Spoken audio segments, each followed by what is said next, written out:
నమస్తే అండి, నేను సునీత మాట్లాడేది. ఇది దోసకాయ అండి. ఈ దోసకాయతో ఎండాకాలంలో ఇది తింటే చాలా చలువ ఉంటుంది. దానికోసం దీంతో చేస్తున్నాను. దీని స్పెషల్ ఏమంటే దీంతో నేను ఆనియన్స్ కానీ టమాటా కానీ యూజ్ చేయను. ఈ కాయకి ఏమేమి కావాలో పదార్థాలు చెప్తాను చూడండి.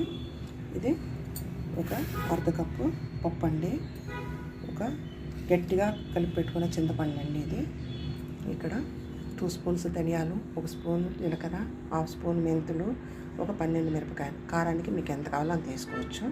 దాంతోపాటు కరివేపాకు, ఒక 1/4 చుక్క టెంకాయ అండి. దీన్ని ఇవన్నీ సపరేట్గా వేయించి పెట్టుకోవాలండి.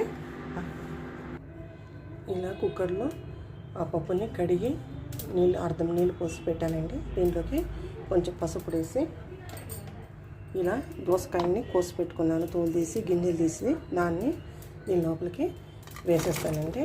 వేసేస్తే దీన్ని ఒక 3 విజిల్స్ని పెడతాను. ఈ పక్కన కళాయిలో ధనియాలు, జీలకర్ర, మెంతులు వేసి వేయించుకుంటున్నానండి. వేయించినాక దీంట్లో మిరపకాయలు వేయాలి. ఇలా మిరపకాయలు, కరివేపాకు వేసి లైట్గా వేయించి పక్కన పెట్టుకోవాలి. లాస్ట్లో అదే కళాయిలోకి టెంకాయలు కూడా ఇలా కోసి ఊరికలా వెచ్చగా తగిలించాను, అంతే అండి. వేయించకూడదు. ఇలా ఒక తూరి కలబెట్టేసి దీన్ని ఆఫ్ చేసేయాలి.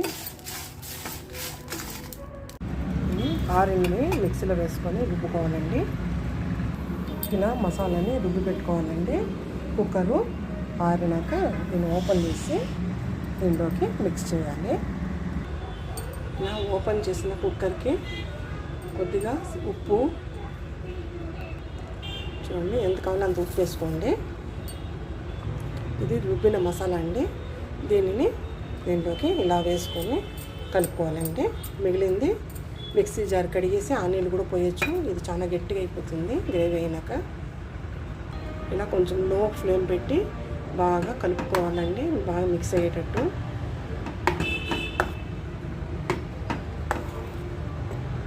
దీనికి కాశ్మీరీ చిల్లీ వేసినామంటే రెడ్ కలర్ వస్తుంది. నేను గుంటూరు మిరపకాయలు వేసాను. కాశ్మీరీ చిల్లీ వేసినారంటే బాగా మంచి కలర్ వస్తుంది మీకు. దీంట్లో ధనియాలు, జీలకర్ర, మెంతులు ఇవన్నీ చాలా హెల్త్కి మంచిదండి. కరివేపాకు అయితే హెయిర్స్కి, అన్నీ బాడీకి చలువ చేసేటివి అండి. వేసి కొంచెము బాయిల్ అయినాక అంతలోపల ఇక్కడ స్టవ్ ఆన్ చేసి కొద్దిగా నూనె పోసి దానిలోకి ఆవాలు కొద్దిగా తాలింపుకి వేసుకోవాలండి. వేసుకొని దీనికి కొంచెము ఇంగువ వాడాలండి ఎక్కువ. ఇంగువ, కరివేపాకు, ఇది కొంచెము ఆవాలు చిటపటలాడేటప్పుడు కొద్దిగా కరివేపాకు వేసి ఆఫ్ చేసి పెట్టుకోవాలండి.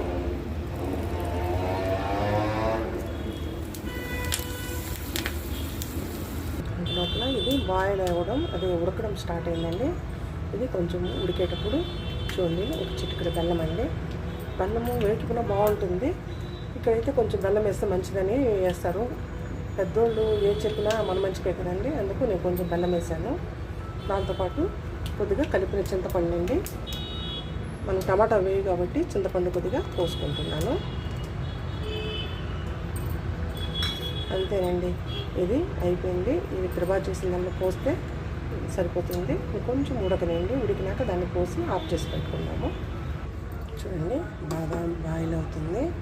నాకైతే దీని అరోమా చాలా బాగా ఫ్లేవర్ వస్తూ ఉంది, స్మెల్. మీరు చేసి చూడండి, హెల్త్కి చాలా మంచిది. ఇది ఎండాకాలంలో అయితే బాడీకి బాగా చలువ చేస్తుందండి. అలాగే టమాటాలు, ఎర్రగడ్డలు, తెల్లగడ్డలు ఏవి దీనికి వేయాల్సిన పని లేదు. ఇంతేనండి. దీంట్లో ఇలా మనం తిరువాత చేసేది వేసేసి ఆఫ్ చేసేయడం అంతే అండి. ఇంతే అండి. ఇది దోసకాయతో కర్ణాటకలో చేసే స్టైల్ అండి. ఇది దోసకాయతో చేసిన కర్రీ. మీకు నచ్చినైతే టేస్ట్ చూడండి, బాగా నచ్చుతుంది. ఎండాకాలంలో ఈ 3 months దీన్ని వాడడానికి యూజ్ చేయొచ్చు. ఇది మీకు ఇష్టమైతే లైక్ చేయండి, అలాగే షేర్ చేయండి, నా ఛానల్ని సబ్స్క్రైబ్ చేయండి.